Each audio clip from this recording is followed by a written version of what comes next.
My name is Ryan Brueggemann. I am a disabled veteran. Been dealing with major depressive disorder at least since the age of 13, so that's about 35 years. My first suicide attempt was at 13 years old. My second one was at 49 years old. Because of that, I reached out to Prime TMS. Within 1 week, it saved my life. I was no longer completely captivated with the idea of suicide. I worked from home, and a commercial came on for Prime TMS. It gave me the first glimmer of hope that I've had in probably 15 years. I'm proud to be the first VA referral to Prime TMS. Other veterans, I pray, will have the same opportunity that I did. We can actually have a tremendous effect on our own health care just by stepping up. My name's Taylor Porter. I also go by Ty Porter. I'm a psychiatrist. I was a Navy doctor for many years. I retired in 2007 after 24 years as a captain.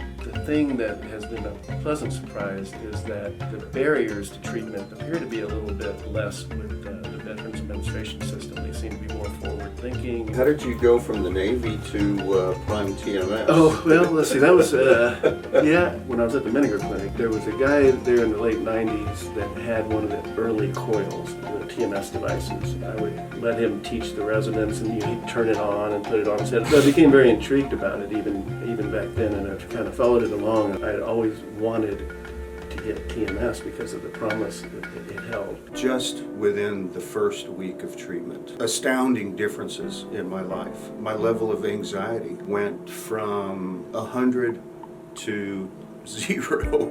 The other thing it took away was my suicidal ideations. Plain and simple, the first week of Prime TMS saved my life. There's no other way I can put it.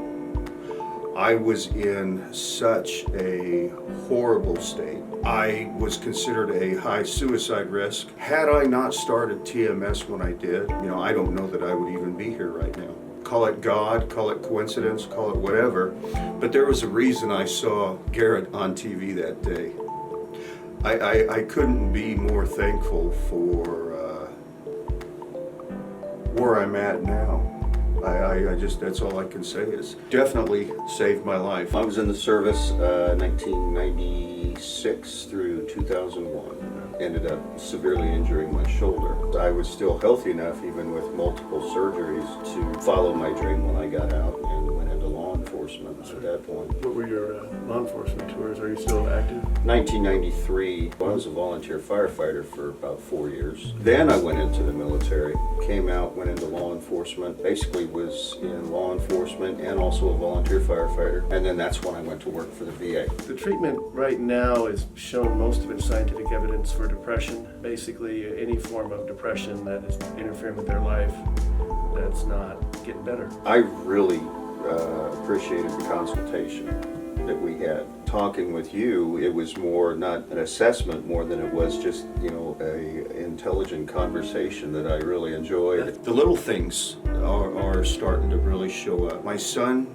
came back to town. We have a very strained relationship, to say the least. 3 days after he arrived, he said, "Dad, I don't know what it is, but you're a different person. You haven't exploded."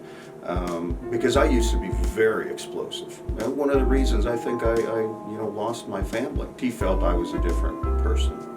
And that was pretty cool. It made me feel like something's going right, finally. We've used a ring of magnets to target a specific area in the left prefrontal cortex, which is part of what's known as the limbic system, and that's where scans of humans with major depression have shown low cellular activity, honing right in on a specific part of the brain that seems affected, and we think that's why it works so well with so little side effects, where they're really not doing things in other places.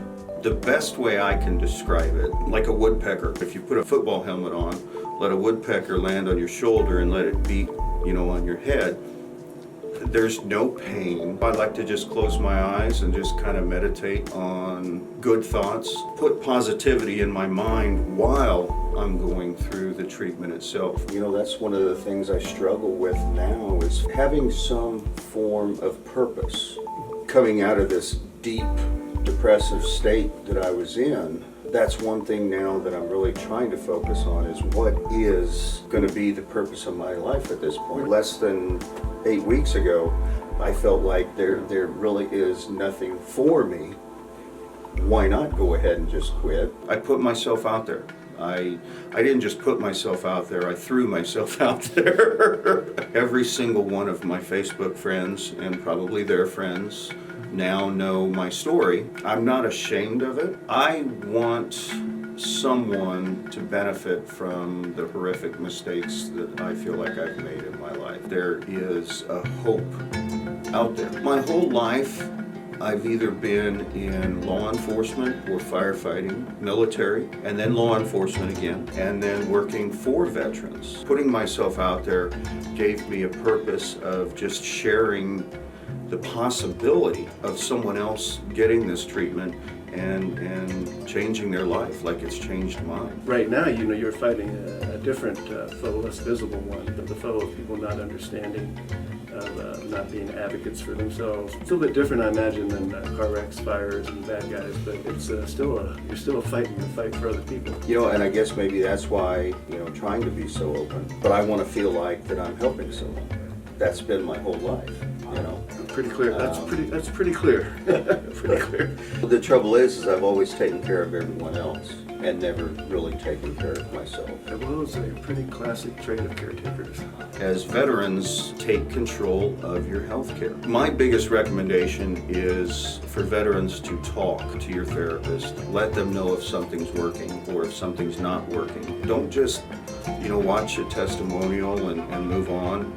Don't just look through the website and move on. Ask the questions, do the research. Google deep TMS. TMS has had a profound effect on my life.